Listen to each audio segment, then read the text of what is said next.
The Lions Club is honored to serve as a community steward for the Purple Bus Mobile Library.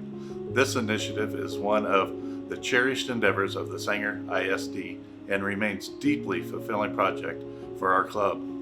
All Sanger ISD outreach programs thrive with the support of numerous groups and companies within our community, and we are proud to be one that can fill this need. The mission of the Sanger Public Library is to improve the quality of life for the citizens of our community by providing information and cultural resources and opportunities for personal growth and enrichment. We encourage citizens of all ages to be curious and adventurous lifelong learners through our summer reading club, our wide variety of educational and recreational programs.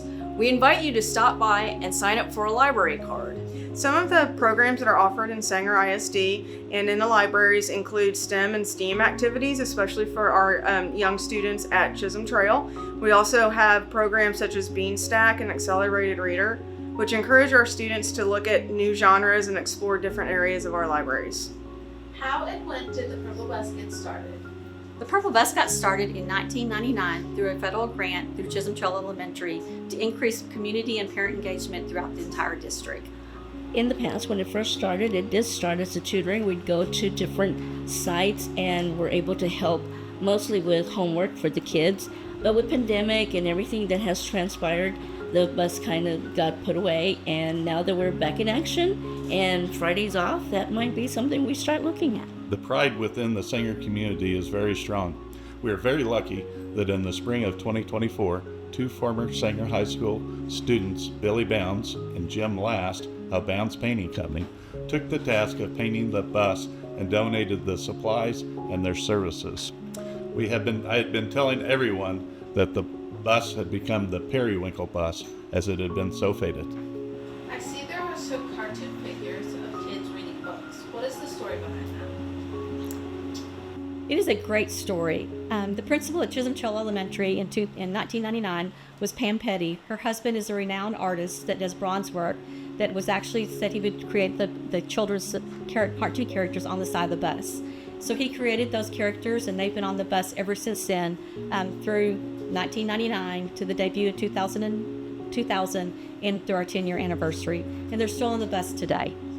Where did the Purple Bus adventure come from?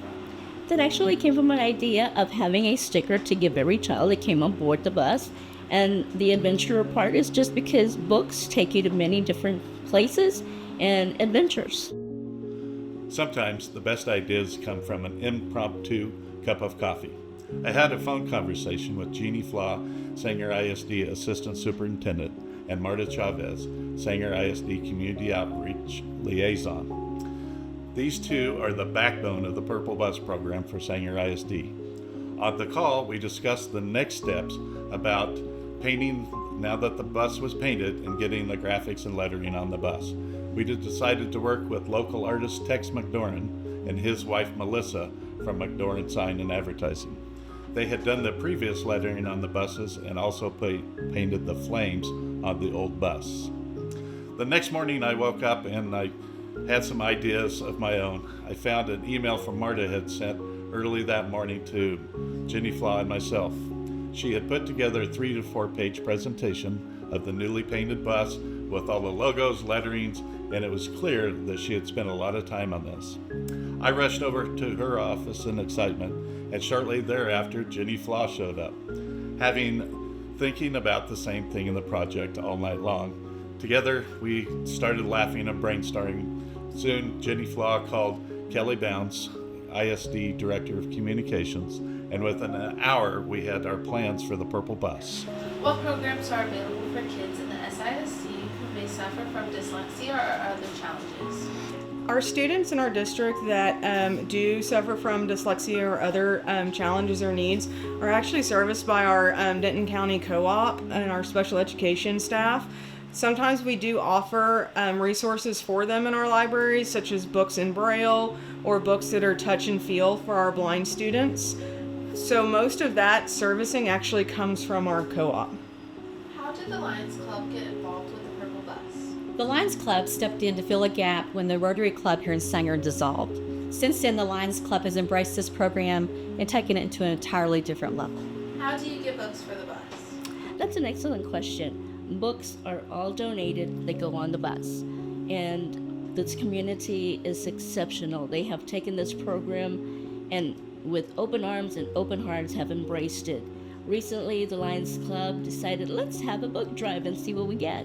In 10 days' time, we got over 4,000 books. By the time school was out, we had over 6,000 books, and they're still coming. As teachers retire, parents clean out their closets, they come and donate their books. We've partnered with the Lions Club before on book drives for the Purple Bus in the past, and we also have been very lucky to have many generous supporters in the community that have donated books to us directly. And sometimes when we have a surplus or we find that we have quite a number, we also donate the surplus to the Purple Bus and the Lions Club. How is the bus staffed and who works the bus? The bus is staffed with a bus driver, and normally you try to have 2 teachers on board, and we have student volunteers that come on board. We all agreed that we liked the idea of using the cartoons. However, we felt it was a bit outdated and we wanted something to update. We discussed the possibility of photographing students at the Sanger schools and using Photoshop to create a cartoon-like renderings from the photos. These renderings could be either closely resemble the original photograph or abstract enough to keep the identities anonymous, which was our initial plan for privacy reasons. However, after considering it further and sharing some of the laughs, we realized that both the students and parents would likely prefer to see the real photographs on the bus. When kids get on the bus, do they check out books like they do in the library? No, actually, when they get on the bus, we give them a challenge. First, we find out their name and what grade they're in, and our teachers kind of direct them to the areas where those books are. But their challenge is to find 4 books to take home with them so they can continue their reading adventures. When is the bus in operation? The bus is in operation actually anytime you all need us at any event. But normally we go out to like Sanger Celebration, National Night Out, events at the square, and during the summer is our most used route, I guess you could say that, because we go out at least once or twice every week. And we'll go to the campuses, we'll go to the parks, we'll go to daycare centers. We went to Guiding Hands and Carousel, and we even got to go to the splash park. Once we had the idea of featuring the students' pictures on the bus, we thought it would be a great opportunity to organize a fundraiser. We decided to sell tickets at each of the schools, then select 3 students to represent their schools, and additionally, we set up a public donation button on the website so anyone without children in the Sanger ISD school district could have contributions made to the special project. What is the best thing that you have achieved while being involved with the bus? I'm not sure it'd be my achievement because it's a community involvement with everybody, the sponsors, the community, the kids, the parents, the teachers. They all get involved in bringing books on the bus, letting us partake in any of the events they have at schools. And the achieve point, I guess, on there would be we get kids to read, enjoy, and have the love of reading so they can take that adventure on everything going on, whether it be something they just like, whether it be sharks, or whether it how to become a doctor. And we like to see the kids' face light up when they find a book that they like. We promoted the fundraiser through our parent-teacher communication platform, Parent Square, on our website and all of our social media platforms. We worked very closely with Kelly Bounds, the Director of Communications for Sanger ISD. We also promoted the fundraiser at National Night Out in Sanger and at the homecoming football game. We had a commercial at the game on the scoreboard and promoted the fundraiser. Are there any other projects or programs you would like to add to the bus? I think that adding a program where students are able to check out books or check in books at a off-site location for our rural families would be great, as well as offering books and resources for our older students, because I do know that sometimes our secondary students or our teenager students don't have books that they can choose on the Purple Bus. What are some of your best memories of the kids being on the bus? Oh, there's so many memories, but one that stands out every time, and every chance I get to talk about it, I say it. It's when our kids get on the board. On board the bus, we get kids of all ages.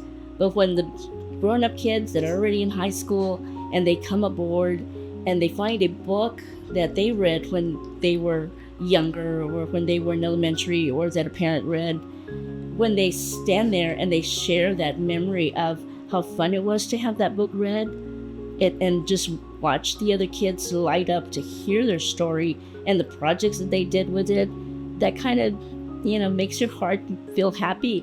And even happier that the grown-up kids end up taking the book with them. Sanger is very lucky that we have Marta Chavez as the Communication Outreach Liaison for Sanger ISD. She is very involved with the Purple Bus, Linda Tutt Grocery Store, and the Backpack Program. She is always there to help, and we are equally lucky to have an administration that supports her needs as well as the community needs as well.